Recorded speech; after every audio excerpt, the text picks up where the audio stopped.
ಜನಗಣತಿ 2027 ಮೊದಲನೇ ಬಾರಿಗೆ ಆನ್ಲೈನ್ ಮೂಲಕ ನಮ್ಮ ಎಲ್ಲರ ಇನ್ಫಾರ್ಮೇಶನ್ ಅನ್ನ ನಾವೇ ಫಿಲ್ ಮಾಡೋ ವ್ಯವಸ್ಥೆ ನಮಗೆ ಸರ್ಕಾರ ಮಾಡಿಕೊಟ್ಟಿದೆ. ಏಪ್ರಿಲ್ 1ರಿಂದ ಶುರುವಾಗಿ 15ರ ತನಕ ಈ ಆಪ್ಷನ್ ನಮ್ಮ ಕೈಯಲ್ಲಿದೆ. ಇದಕ್ಕೆ ನಾವು ಮಾಡಬೇಕಾಗಿರೋದು ಏನಂದ್ರೆ se.census.gov.in ಅಂತ ಗೂಗಲ್ ಅಲ್ಲಿ ಟೈಪ್ ಮಾಡಿ ಓಪನ್ ಮಾಡ್ಕೊಳ್ಳಿ.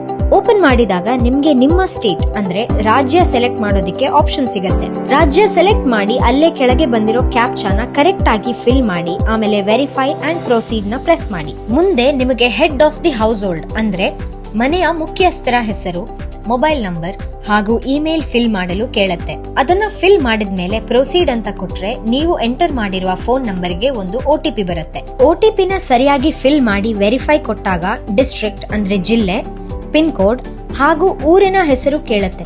ಅದನ್ನ ಸರಿಯಾಗಿ ಫಿಲ್ ಮಾಡಿ ಸರ್ಚ್ ಬಟನ್ ಕೊಟ್ಟಾಗ ಮ್ಯಾಪ್ ಅಲ್ಲಿ ಲೊಕೇಟ್ ಆಗತ್ತೆ. ಅದು ಸರಿಯಾಗಿದೆಯಾ ಅಂತ ಚೆಕ್ ಮಾಡಿ ಸೇವ್ ಅಂಡ್ ಮೂವ್ ಆನ್ ಅಂತ ಕೊಡಬೇಕು. ಅಷ್ಟಾದ ನಂತರ ಸ್ಕ್ರೀನ್ ನಲ್ಲಿ ಬರ್ತಿರುವ ಇಂಥ ಎಲ್ಲಾ ಪ್ರಶ್ನೆಗಳಿಗೆ ನೀವು ಸರಿಯಾದ ಮಾಹಿತಿಗಳನ್ನ ನೀಡಬೇಕು. ಮಾಹಿತಿಗಳನ್ನೆಲ್ಲ ಕೊಟ್ಟಾಗ ಕಡೆಯಲ್ಲಿ ಫೈನಲ್ ಸಬ್ಮಿಟ್ ಅಂತ ಕೊಡಬೇಕು. ಸಬ್ಮಿಟ್ ಕೊಟ್ಟ ಮೇಲೆ ನಿಮ್ಗೆ ಸಬ್ಮಿಟೆಡ್ ಸಕ್ಸಸ್ಫುಲ್ಲಿ ಅಂತ ಬಂದು ಅಲ್ಲಿ ಒಂದು SEID ಅಂದ್ರೆ ಸೆಲ್ಫ್ ಎನ್ಯೂಮರೇಷನ್ ID ಅಂತ ಬರುತ್ತೆ. ಆ ಐಡಿನ ನೀವು ಸೇಫ್ ಆಗಿ ತೆಗೆದಿಟ್ಟು 16ರ ನಂತರ ನಿಮ್ಮ ಮನೆಗೆ ಬರುವ ಸೆನ್ಸಸ್ ಟೀಮ್ ಅಂದ್ರೆ ಗಣತಿದಾರರಿಗೆ